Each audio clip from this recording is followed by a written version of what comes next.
China's a global power, the second largest economy in the world, rapidly growing military. We have to have relations with the Chinese. We have to.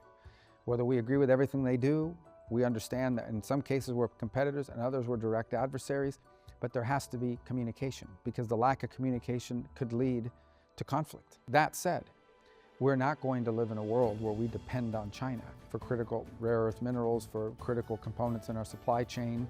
We're not going to live in a world in which China gets to dominate the Indo-Pacific, and we're not allowed to have commercial ties in that region because they're holding countries hostage and they all become tributary states. We are a Pacific nation. We intend to remain one and maintain our relationships there.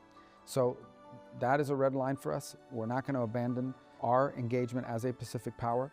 And by the other token, we're not going to live in a world where the Chinese dominate things that are critical to our economy and be held hostage by them.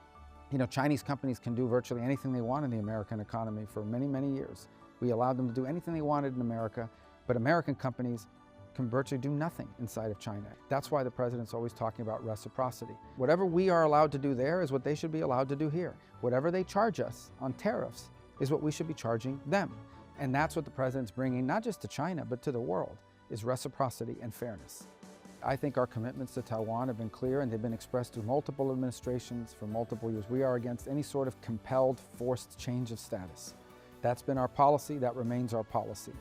We're not seeking to trigger a conflict. We don't want to see a conflict, but we have made very clear through years and years of our policies, the 6 assurances, the Taiwan Relations Act, that we are against any sort of change in status by force or by threat or by coercion, and that remains our policy. And that's generally how we've left it, and that's what's provided stability, and I hope it continues to provide stability.